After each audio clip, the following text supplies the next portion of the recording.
Hello again and welcome to my channel. This is Eleni. This is the second video in the series, and this time we are introducing Athens, as you can see from the pictures, for those of course who have visited the city and for those who mean to do so one day in the future. It's a chance to have a little taste of what they are going to come across. Now, I hope that the first video wasn't too tough on you and you heard the alphabet at least a few times by now. I hope the recording was not that bad. And in this video we are going to introduce the letters separately, maybe work on a few other little details so that we can end up reading Greek with not that great difficulty. Remember, letters are symbols of sounds. It will take some time for our brain actually to take in the new symbols for the sounds that we already know, and of course the symbols for the sounds that we have come across for the first time. Well, be patient with yourself, and every time you do some good work, don't forget to congratulate yourself. If you make mistakes, if you find something difficult, please try to avoid becoming negative and getting, all worked up. Remember, when we are learning something new, we are not adults, we are still 5-year old. Like when we first went to school. Okay, and here we go. Now I hope you're ready for what follows. We are going to actually get to know the alphabet much better with what we are having here. It says here consonant groups. In all languages, the sounds come from separate parts of our mouth and throat, and the consonants in all languages come from the same places, more or less. Moving on to the next, we see that we have those consonants called χιλικά, and from the translation you can actually make out that they are produced using our lips, and the name comes from the word χείλη, which in Greek means lips, and those are the sounds p, v, and f. Next group is the one called οδοντικά. Οδόντες in ancient Greek means teeth. In New Greek we find the word δόντια to mean exactly the same. And this family is t, the, and th. The aim of this grouping will become apparent later on when we see that each group is like a little family of, let's say, 3 siblings in the same household, and when one cannot do the job, another one goes and replaces it. And as I said, later when we start learning our vocabulary, you will see actually exactly that. One letter replacing another one of the same family. The third group is called ειρηνικά. In ancient Greek, ris used to mean nose. Nowadays, we have the word miti, but the letters are m and n. And of course, you know, when you have a blocked nose, no way you can produce these letters. Next little family is called uranica, and they are produced from the plate of the mouth. It's like the roof of the mouth. We produce air, we push air through the lungs, and it comes up to the back of our throat, and we play with the back of the tongue or the throat itself to produce different amounts of air which hit the roof of our mouth and come out as k, g, or h. They are called uranica because the roof of the mouth in Greek is called uraniskos. The next family is called igra, and they are called that because if we have a dry tongue, there is no way we can produce these two sounds. The sounds are l and r. Next come the family of double letters, and double, dipla in Greek, as I explain here, are the result of the combination of two letters, which is apparent in the two last ones, x, which is made out of k and s put together, and ps, which is made out of p and s. As for the first one of the family, z, is like a very, very strong s sound, and it's pronounced z in certain cases, which we'll learn as we move on. The next in the series is the final one, and we're going to see the letter sigma. Here we seem to look at three different letters, but in actual fact they are of course the same letter. We see the first one, the capital sigma.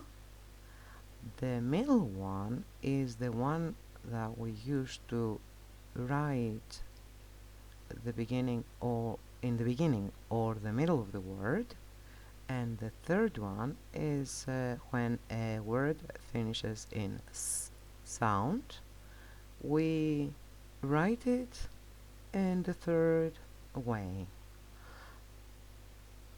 I hope everything is understood so far, but don't forget that we are going to keep working on these letters, so patience, please, patience.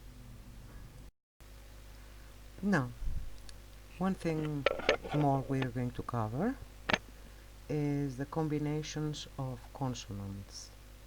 In Greek, syndiasmi symphonon. First, we have the sound b.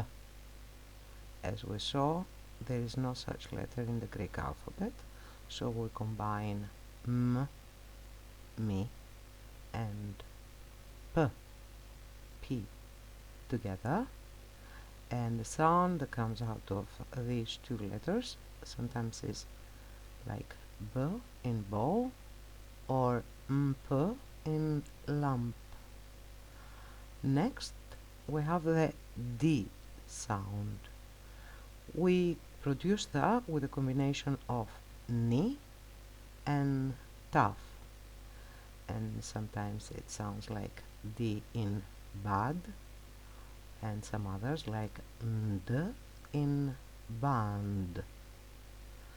The next sound, t, is like, it says taf and sigma put together, like the t in lots or ch in much. Then we have d, taf and zeta put together, and they give us the sound of j in joy or j in gist. And finally we have the combination of gamma kappa or gamma gamma, and they both sound the same. Both combinations sound exactly the same way, like g in ghost or g in girl. We are going to see double consonants in Greek words, but apart from the combination of gamma gamma as we just saw, all the other double letters sound exactly like the single ones. For example, double lambda sounds l like a lava. Double vita sounds v. In the word Sabato, we see exactly that. And then double mi sounds like m in psema. Double p, p, in the second p, let's say, in papas. Double ni, in the word no, we hear it. It doesn't sound any different than the single ni. And then we have double taf, and it sounds like t in ita. No change, no difference. Double q, the second k in coquino. And finally the double sigma in the word thalassa doesn't sound any different than the single sigma. Now let's cover the vowel sounds. The vowel sounds are the ones actually that give us sounds, because consonants do not have that strong sound on their own. The basic sounds in Greek are very clear. We have the sound a, e, I, o, and u. We see that in combination with omicron ypsilon. Every time we see this combination, we produce the sound u. As we see in the picture here, to produce the letter a very clear a, you open your mouth like in the picture, and you come out with that. There is no in-between sounds like we have in English, like a, o, and stuff like that.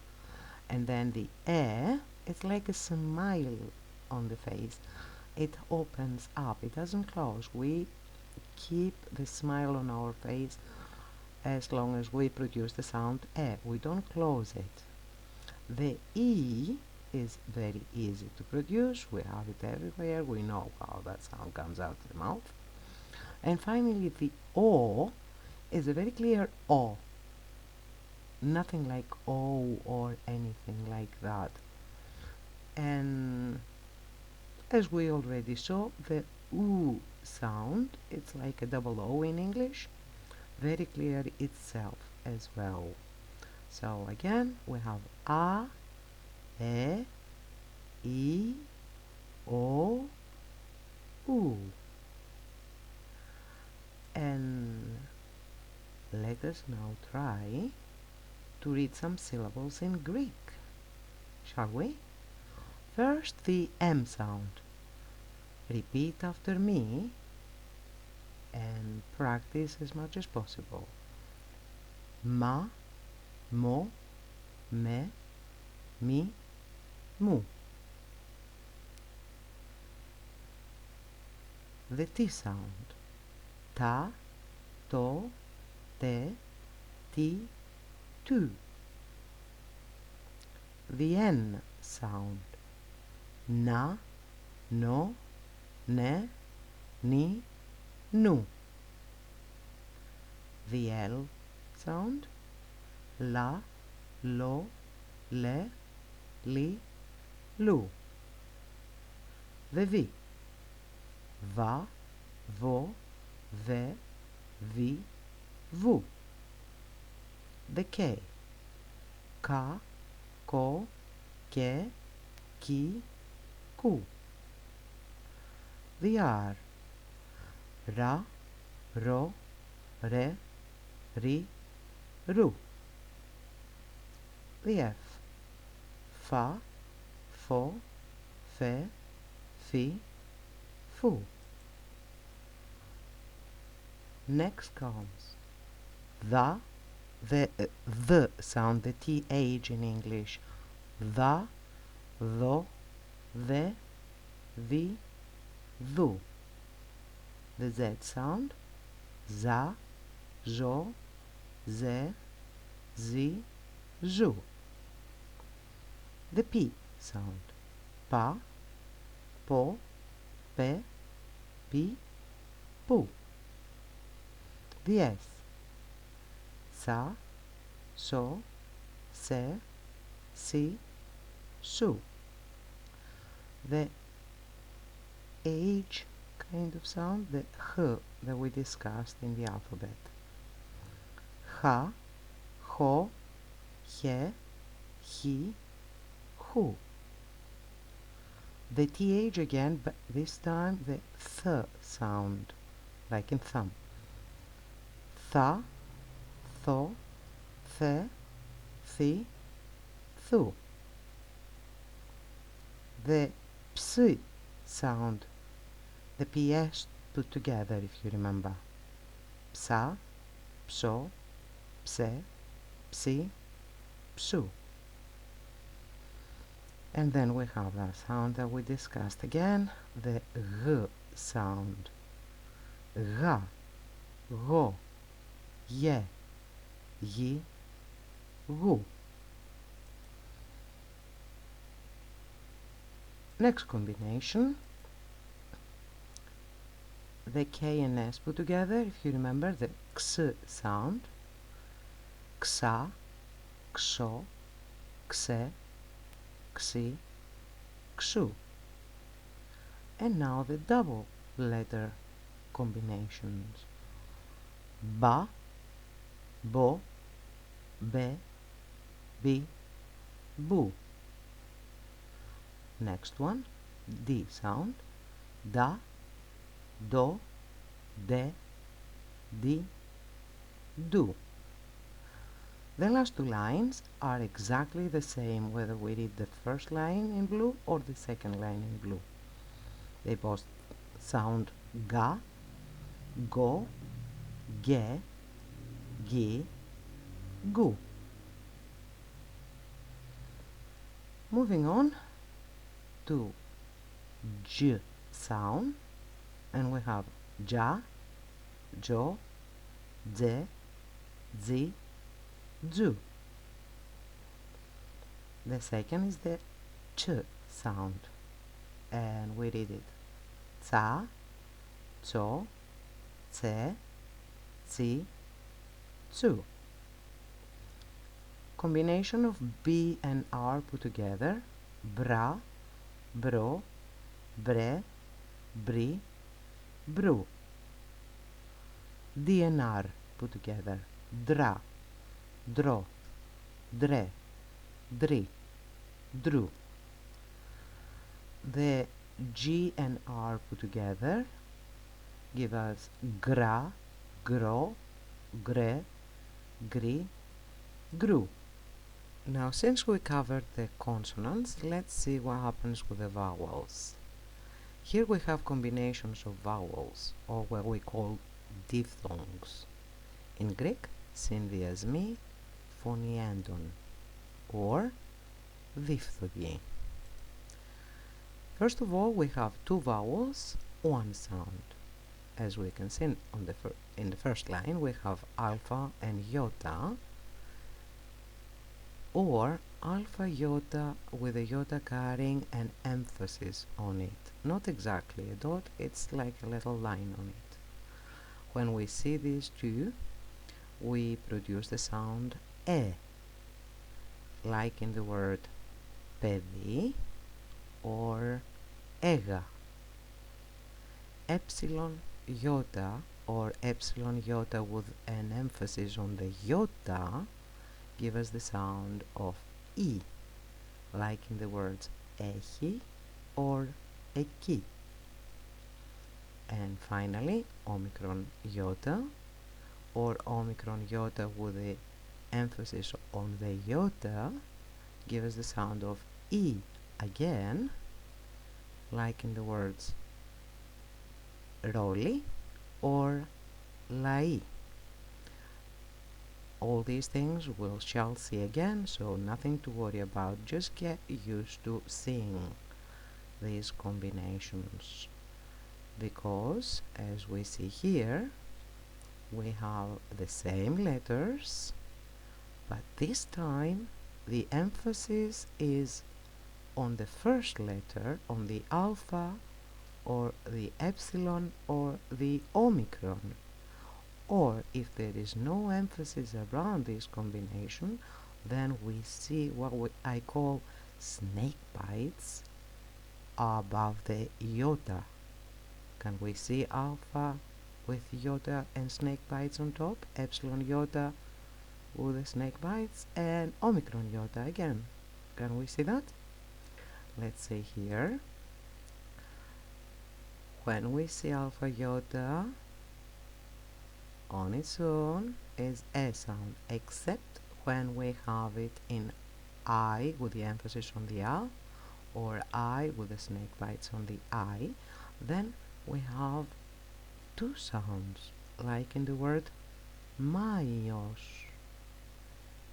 Epsilon iota gives us the sound of E, except when the emphasis is on the epsilon or the snake bites on the iota. In this case, we have two sounds again, like in the word geisa. And finally, omicron iota gives us the sound of E, except when we have the emphasis on the omicron or the snake bites on the iota, in which case we have the two sounds again, like in the word ρολόι.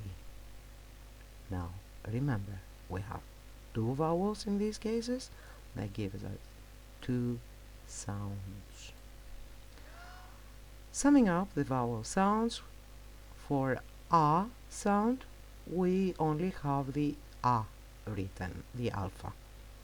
For E sounds, we have the epsilon, the alpha iota, or the alpha iota with emphasis on the iota. For E sounds, we have the eta, iota, and epsilon that we saw in the alphabet, and also we have epsilon iota with emphasis on iota, omicron iota or omicron iota with emphasis on iota. For O sound, we have the omicron and the omega, which we saw in the alphabet. And finally, the U sound is produced every time we see the omicron epsilon written.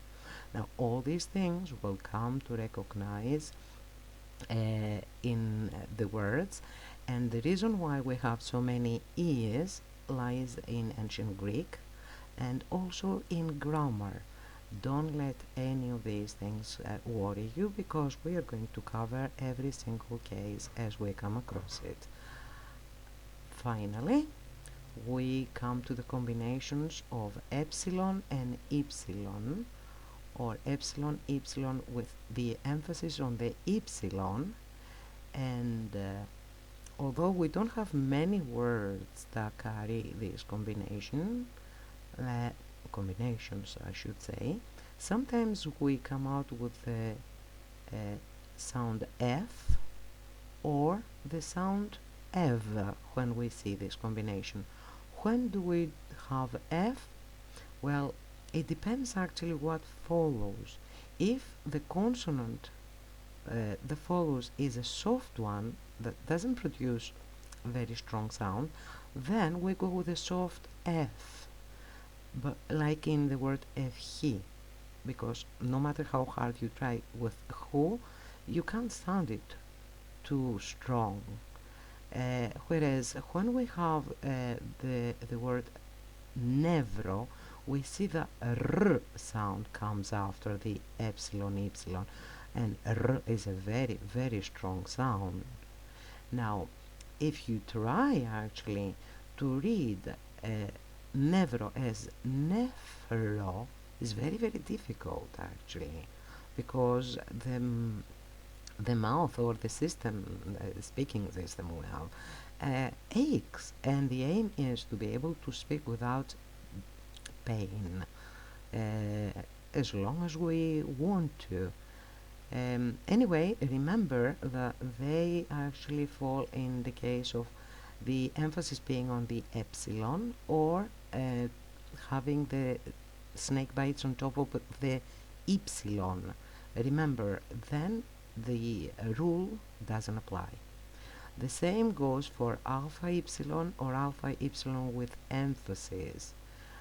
Af before soft consonants, or av before strong consonants or vowels, like the word afto, because the T sound is a very very soft sound, and avrio, the R, as we saw, is very strong one. And remember, if you say them with emphasis on alpha or the snake bites on the epsilon, the rule doesn't apply. Well, watch this video as many times as you need. Remember, any difficulty we shall cover as we come across it. This is just to give you an idea. Well, that's all for the time being. Enjoy the rest of the photographs, and I hope to see you again next time. Thank you very much. Bye for now.